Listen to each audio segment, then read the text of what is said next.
Dans l'actualité de ce mercredi, fin de mission au Togo pour la délégation d'experts du Millennium Challenge Corporation.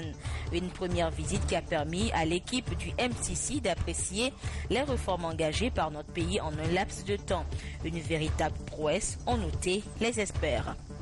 Fini les coutumes et héritages culturels. Le Togo et l'Afrique tout entière disent non au mariage précoce et forcé. Le Forum national sur la problématique débuté hier à Lomé a pris fin ce mercredi sur une note d'engagement à découvrir tout de suite dans ce journal. Et puis les premiers résultats des primaires du Super Tuesday sont tombés ce mercredi. Presque sans surprise, ce sont les favoris, démocrates Hillary Clinton et républicains Donald Trump qui raflent la mise. 7 États chacun. C'était les titres de cette édition. Bonsoir à toutes et à tous.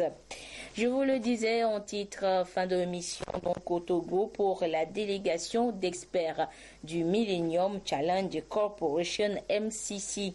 Une première visite qui a permis donc à cette équipe d'apprécier les réformes engagées par le Togo en un laps de temps. Et les experts ont noté donc une véritable prouesse. Ils sont allés l'affirmer au Premier ministre Comissé Lom Classou qui les a reçus donc en début de soirée à la primature. C'était donc ce mercredi. Vous voyez là les images de la délégation du MCC, Millennium Challenge Corporation, aller donc faire le point de leurs travaux au Premier ministre comme ici l'homme Classou.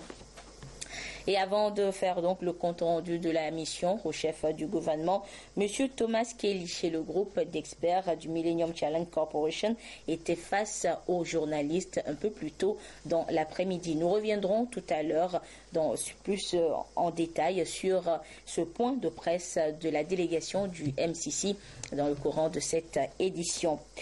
Le temps de vous dire que le comité consultatif des partenariats publics-privés, PPP, tient depuis ce matin à Lomé sa 3e session. Mise en place par la conférence des chefs d'État et de gouvernement de l'UEMOA, cette unité de développement des projets en PPP vise à favoriser l'émergence de financements innovants pour les économies de l'espace. Et pour cette première session de cette année 2016, les échanges vont porter sur le bilan des réalisations de l'année écoulée 2015 et la présentation du modèle financier d'évaluation préalable. Les précisions avec Chassinam Baga.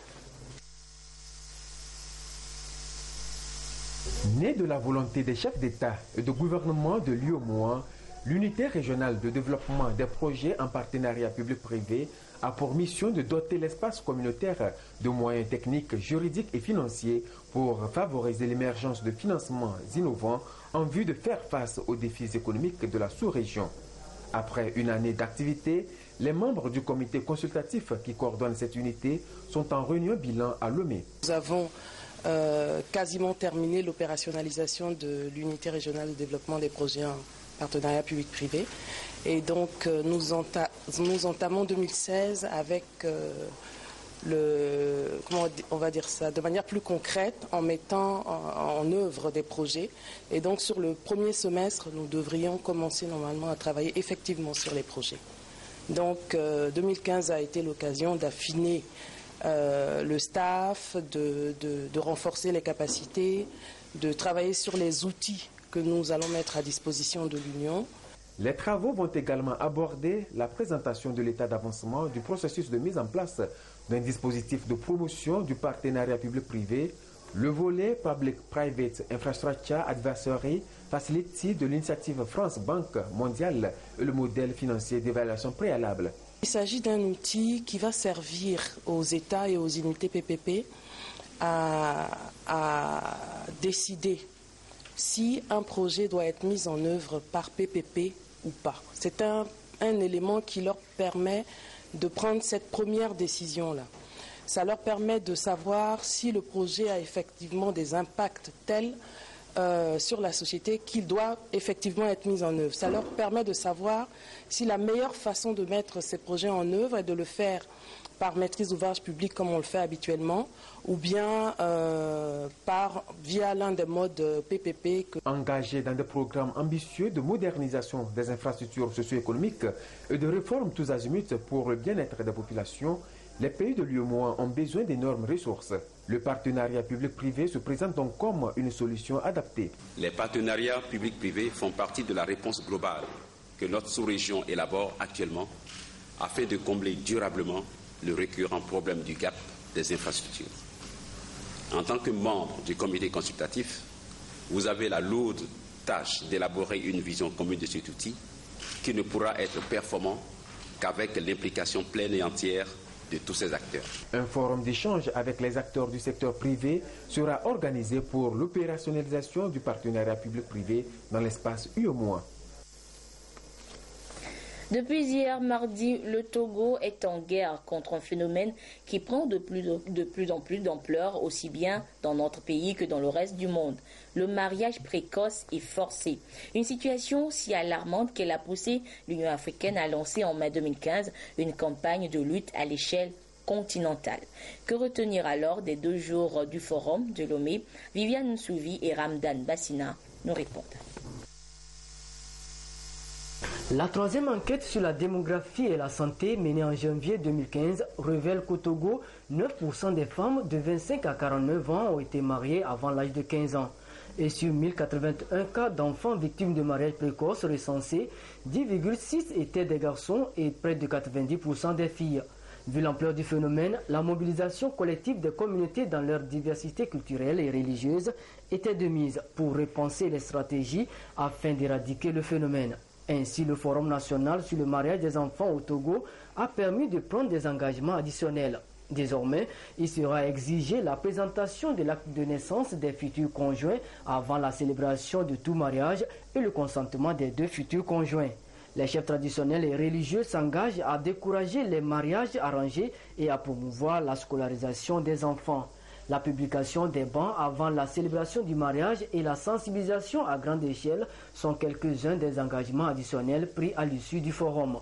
Mais déjà, le gouvernement a mis en place des stratégies pour encourager la promotion de la scolarisation de la jeune fille. Des efforts consentis par le gouvernement sous l'impulsion de son Excellence, M. Faure et Sozimna Nyasinde, ont permis de réduire le taux de mariage d'enfants de 50% ces dernières années. Ces résultats ont été atteints grâce à la mise à jour d'un cadre juridique arrimé sur les textes internationaux sur la protection de l'enfant ratifiés par notre pays, notamment le Code de l'enfant, texte national de référence en matière de protection de l'enfant. Le Code des personnes et de la famille, l'adoption de la loi relative à l'organisation de l'état civil au Togo, l'exécution en cours du projet pilote de transfert monétaire dans 12 préfectures du pays au profit de 14 828 bénéficiaires. La mise en place d'une ligne verte appelée Allo-10 11 pour permettre aux populations, entre autres, de dénoncer les cas de violence ou de maltraitance exercée sur les enfants. Le Togo bénéficie dans cette lutte contre le mariage des enfants du soutien des partenaires techniques et financiers dont l'UNICEF, la Fondation Born Fonden et Plan Togo.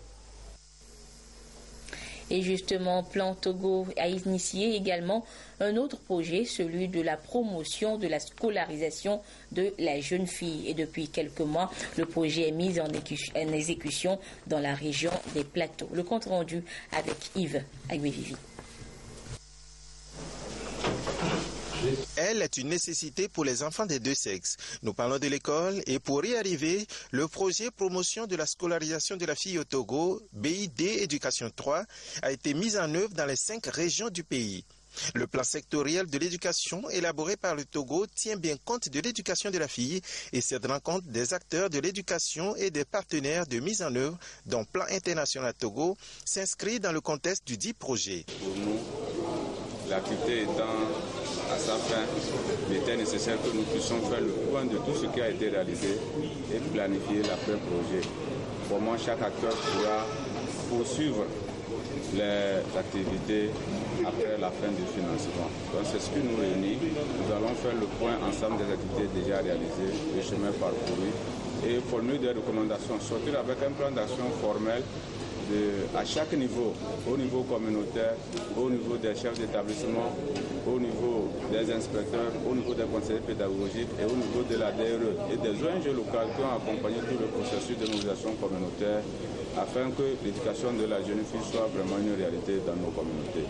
Donc les 23 communautés sont ici représentées aussi et pourront dire qu'est-ce qu'elles entendent faire pour que les activités puissent se poursuivre après la fin du financement. Le projet promotion de la scolarisation de la jeune fille au Togo est financé par la Banque islamique de développement, Plan international et l'État togolais et a démarré en 2013 pour 4 ans. La présente rencontre des inspecteurs de l'éducation et des partenaires du projet entre dans le contexte de la sous-composante éducation de la fille pour une amélioration de l'accès à l'enseignement de base.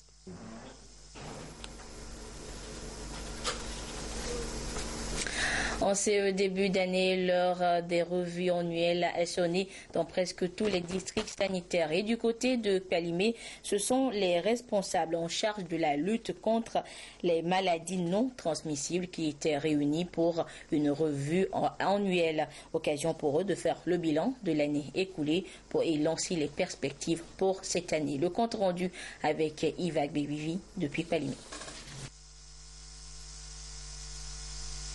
Cette revue annuelle qui a réuni tous les acteurs dans la lutte contre les maladies tropicales négligées, en abrégé MTN à Kalimé, doit atteindre plusieurs objectifs, entre autres, faire le bilan des activités de lutte contre les MTN en général et la lutte intégrée contre les géohelminthiases, les schistosomiases et l'onchocercose en 2015, analyser les problèmes rencontrés lors des traitements de masse TDM et proposer des solutions d'approche, élaborer le plan d'action du TDM de 2016, déterminer les boulots d'étranglement, le budget et le plan de financement du TDM de 2016. Malgré les avancées enregistrées dans la lutte contre les MTN, une lutte démarrée au Togo depuis 2010, les prévalences des schistosomiases, géohelminthiases et l'onchocercose sont à un seuil qui nécessite la poursuite de la chimiothérapie préventive par des efforts accrus. Si nous mesurons les résultats qui sont atteints par rapport aux géohelminthiases, nous avons passé de 33% en 2010. Aujourd'hui, nous avons 11%. Par rapport à la schistosomiase, la prévalence est passée de 23% à 5%. Cet atelier vient pour mesurer les efforts que nous avons déployés en 2015 et réfléchir par rapport au groupe d'écartement pour améliorer la performance des programmes. C'est un examen point par point des différentes activités menées au cours de l'année 2015 dans cette revue qui se tient du 29 février au 5 mars 2016. Pour le point focal national de lutte contre les maladies tropicales négligées, plus de cas de trypanosomiase enregistrés au Togo, de même que pour la filariose lymphatique. Et pour une bonne santé, il faut nécessairement boire de l'eau de qualité.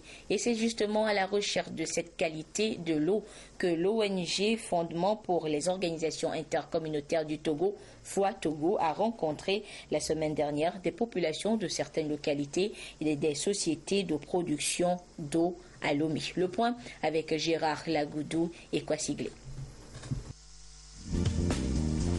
La préservation de la qualité de l'eau doit induire des comportements individuels et collectifs adaptés aux nouveaux enjeux liés à cette denrée. Dans la perspective d'une promotion durable de la qualité de l'eau, l'hygiène et l'assainissement, l'ONG FOI Togo, Fondement pour les organisations intercommunautaires du Togo, met sur pied le projet dénommé l'eau potable et la citoyenneté. Notre santé en dépend. Le constat, c'est que la population consomme une eau qu'elle ne connaît pas, une eau dans l'ensemble insalubre, qui lui cause à tort et à travers des maladies dites hydriques, qui les amènent en fait à rester toujours dans la pauvreté. Le travail des professionnels de l'eau sera vain si la population ne s'attache pas à accompagner les ouvrages que l'État a fait un effort de mettre à sa disposition. Pour mener à bien le projet, l'ONG FOI Togo dispose d'un ensemble d'outils de transformation qualitative et quantitative dans la fourniture d'eau potable à la population. Aujourd'hui, avec le matériel que nous avons apporté, on peut récupérer n'importe quelle eau, je dis bien n'importe quelle eau les plus contaminées possibles, et la rendre potable. On peut aujourd'hui, actuellement, prendre de l'eau de la lagune, par exemple de Lomé, une eau donc bien entendu polluée, où il y a des bactéries, des germes, des virus, des microbes, des pesticides, et on peut directement la rendre potable puisque ça va passer dans l'appareil que nous avons importé pour filtrer, et instantanément, avec différents procédés, parce qu'il y a toute une complexité derrière. Il y a un système de filtration puissant, bien entendu avec des procédés uniques. Ce projet compte mettre la population hors de tout danger lié à la consommation de l'eau. Ceci à travers des séances de sensibilisation et des caravanes pour une parfaite maîtrise de l'hygiène et de l'assainissement sur toute l'étendue du territoire national.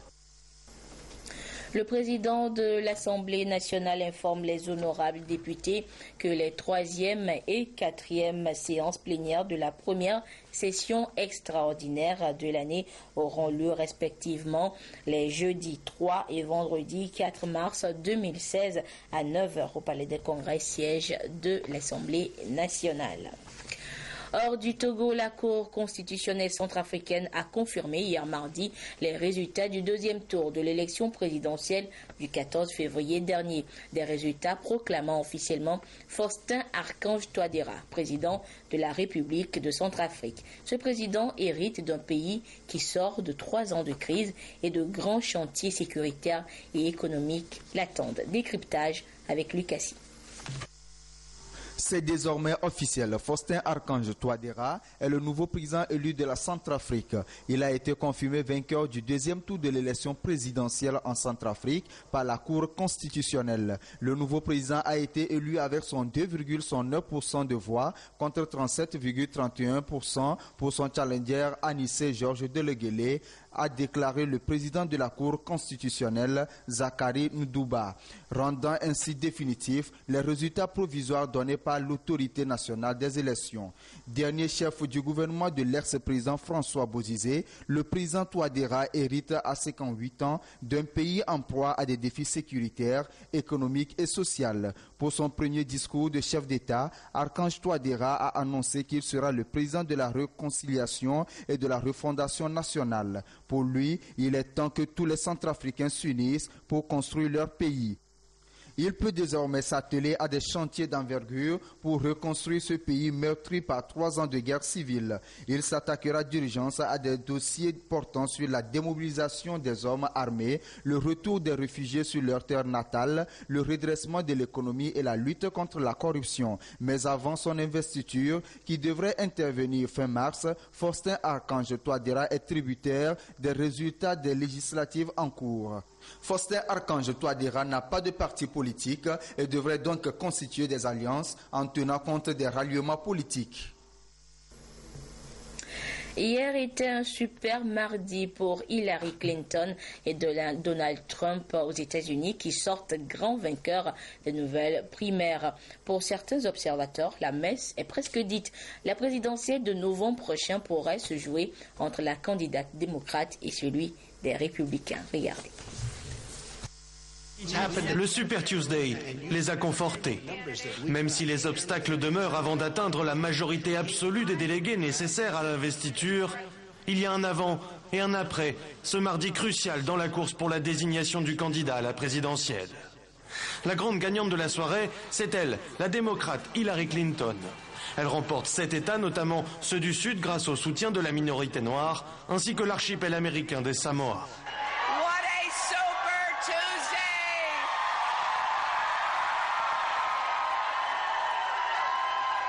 Toute la journée, à travers tout le pays, les démocrates ont voté pour faire tomber les barrières, pour que nous puissions tous aller de l'avant. Carton plein pour Bernie Sanders dans son fief du Vermont. Le sénateur démocrate fait plus que bonne figure en s'imposant dans 4 États. L'autre vainqueur de la soirée, c'est le républicain milliardaire Donald Trump qui remporte 7 nouveaux États. plus que jamais, c'est le candidat à battre. Il vient de prendre une sérieuse option sur la victoire, avec 10 États en poche. Ses premiers mots visent son adversaire probable du camp démocrate. J'ai regardé le discours d'Hillary et elle a parlé de bas salaire, que tout est pauvre, que tout va mal. Mais nous allons réussir, alors elle était aux affaires depuis si longtemps. Si elle n'a pas redressé la situation jusqu'à présent, elle ne réussira pas les 4 années suivantes. Et cela va empirer. Les autres candidats républicains réalisent quelques performances. L'ultra-conservateur Ted Cruz rajoute 3 États à son compteur, dont le Texas où il est gouverneur. En Alaska, il devance Donald Trump d'une courte tête. Mark Rubio remporte quant à lui sa première victoire dans le Minnesota. Mais face à l'OPA fulgurante de Donald Trump sur leur parti, les républicains, inquiets de ses provocations à répétition, restent indécis et divisés sur sa candidature. Et je vous annonçais également la fin de la mission de la délégation du Millennium Challenge Corporation dans notre pays. Une fin de mission sanctionnée par une conférence de presse cet après-midi à Lomé. Avant de revenir donc justement sur les termes de cette conférence de presse, notez que c'est la reconnaissance des importants résultats que le Togo a obtenus à travers l'atteinte au programme Soil Threshold de Millennium Challenge Corporation. Un parcours qui s'ouvre sur des perspectives comme un défi d'ailleurs, en mettant le cap sur son éligibilité au programme Compact, ce dernier plus consistant. Et dans le dossier qui suit, Adolphe Paca revient sur le chemin parcouru par notre pays. Regardez. Le programme SEUI du Millennium Challenge Corporation est aujourd'hui un acquis au Togo. Preuve que les plus hautes autorités togolaises ont engagé d'importantes réformes dans des secteurs stratégiques afin de permettre au pays de réduire la pauvreté et de parvenir à une croissance économique durable. Si nous faisons ces efforts, si des réformes politiques, institutionnelles, économiques et sociales sont mises en œuvre, à la fois pour asseoir un climat de réconciliation nationale et d'apaisement, pour renforcer, consolider la démocratie, les libertés et les droits de l'homme, améliorer la gouvernance, avoir une croissance plus forte, c'est parce que nous avons des buts ultimes. Le but ultime, c'est le bien-être des populations, c'est l'éradication de la pauvreté. Et donc ces réformes-là répondent avant tout à l'intérêt de notre pays, à l'intérêt des populations togolaises. La réalisation des infrastructures économiques, la lutte contre la corruption, l'amélioration du climat des affaires et la modernisation de la justice, la liste est longue. Résultat, 10 indicateurs sur les 20 ont été atteints et le Togo est admis au programme SEUI. On a fait du progrès, certainement, et c'est une reconnaissance à travers le programme SEUI, mais il reste du progrès à faire. Et c'est pour ça qu'avec le programme, il faut continuer à travailler sur les fiches de score, le scorecard, qui mesure le progrès et les réformes dans le pays. Un premier pas vient d'être franchi et les partenaires affichent leur adhésion aux initiatives prises par le Togo. Le cap est désormais mis sur le programme Compact, un programme pour lequel le Togo entend renforcer et poursuivre les réformes. Lorsqu'il y a environ une année, en janvier 2015, le président Faure Gnassingbé s'est engagé à mettre en place une commission de réflexion sur les réformes constitutionnelles et institutionnelles afin d'adapter nos institutions à nos réalités et aux aspirations des populations togolaises. Nous n'espérions pas encore atteindre le programme SEUI. C'est dire à quel point nous devons continuer avec les efforts, y compris en matière de réformes politiques, y compris en matière de renforcement de la justice, d'amélioration des droits de l'homme et des libertés, y compris la liberté de la presse. C'est une conquête permanente et nous allons le continuer. Donc aucun défi n'est au-dessus de la volonté politique et de l'engagement des Togolais. Le Togo est sur la voie de l'émergence et le Millennium Challenge à compte qui finance des projets dans différents secteurs comme l'agriculture, la santé, l'éducation, les infrastructures de transport, l'eau potable et l'énergie, restera un partenaire clé dans cette dynamique. Le personnel du ministère de l'économie et des finances s'est retrouvé du côté de Kalimé ce mercredi pour un renforcement de compétences en ce qui concerne la mobilisation des ressources. Qu'en est-il exactement? Arnaud Kiliou nous en dit plus. Les cadres de la direction du budget s'approprient ici les nouvelles méthodes et pratiques de la gestion des finances publiques instaurées par l'UOMOA. Cette session de renforcement des capacités permettra à ces acteurs de la préparation du budget de l'État de s'inscrire dans la dynamique de la gestion axée sur les résultats. L'objectif est de moderniser la gestion des finances publiques et de mettre les finances publiques au service de la performance, en vue de rendre le meilleur service au client qui est la population, qui est le contribuable, qui est le secteur privé, et que l'administration publique soit à mesure de livrer des services de qualité. Cette formation se situe dans le contexte du projet d'appui à la mobilisation des ressources et au renforcement des capacités institutionnelles financé par la Banque africaine de développement. Avec toutes ces réformes des finances publiques, le Togo veut moderniser son économie à travers une gestion efficace des projets et programmes de développement. La nouveauté, c'est que les ministères auront maintenant un budget global et cela leur donnera la possibilité de faire leur programmation. Avant, c'est le ministre de l'économie et des finances qui est l'ordonnateur principal et unique du budget. Avec cette nouveauté, tous les ministres deviendront des ordonnateurs. Donc il y aura aussi une déconcentration du contrôle financier. Les agents qui interviennent dans la chaîne des dépenses et de mobilisation des recettes de l'État sont appelés à la rigueur dans l'optique d'atteindre les objectifs de bonne gouvernance soutenus par l'UOMOA. Direction maintenant la région des Savanes où des établissements scolaires viennent de bénéficier d'un important lot de matériel grâce au partenariat existant entre la France et le Togo. Le compte rendu avec Arnaud Kiliou et Désiré Aloy. Un important lot de mobilier pour les établissements scolaires de Dapan et des livres à l'endroit de la bibliothèque chrétienne catholique de la ville. Un ensemble fruit de la coopération franco-togolaise et plus précisément du partenariat entre la ville de Dapan et celle d'Issy-les-Moulineaux en France.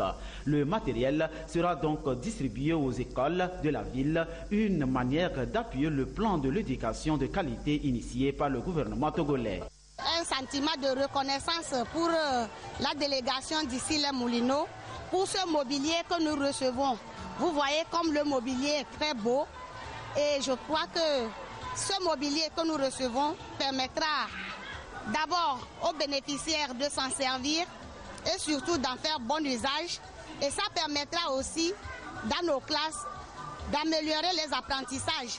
Depuis 1989, les villes de Dapan au Togo et d'Issy-les-Moulineaux en France échangent sur le plan culturel, sanitaire, assainissement scolaire et autres pour favoriser un développement accru. Nous sommes venus dans le cadre cette année d'un programme européen élaboré avec la mairie de Dapang, l'Association internationale des maires francophones, pour l'assainissement. L'assainissement effectivement qui permettra une meilleure santé aux habitants de Dapang. Et nous sommes aussi venus avec du mobilier scolaire qui a été offert par le conseil départemental pour les élèves de Dapang, car nous sommes très soucieux de l'éducation ici au Togo. Le programme d'assainissement de Kioskao et de Puy est très suivi par les autorités françaises, est aussi très suivi par le Togo. Et nous souhaitons que ce jumelage et toutes les actions qui sont faites ici à Dapang soient un exemple pour le Togo, un exemple pour Dapang, mais aussi un exemple à suivre, car nous souhaitons que beaucoup de collectivités françaises suivent notre exemple et soient ici pour aider le Togo. D'ailleurs, nous ne sommes pas ici à Dapang, nous sommes ici chez nous. Nous aimons le Togo, nous aimons Dapang. Le ministre Batiem Pabresili, au nom du président de la République, a remercié les donateurs pour cette action. bienfait d'une coopération dynamique entre la France et le Togo. Seule la paix, selon lui, à l'endroit des populations, favorise une telle coopération agissante. Aux populations de contribuer à sauvegarder toujours cette paix par une culture citoyenne et civique. La délégation française qui séjourne à Dapon depuis une semaine s'est sentie très satisfaite après évaluation de leur appui. Et pour finir, notez que l'Américain Bill Gates reste l'homme le plus riche au monde.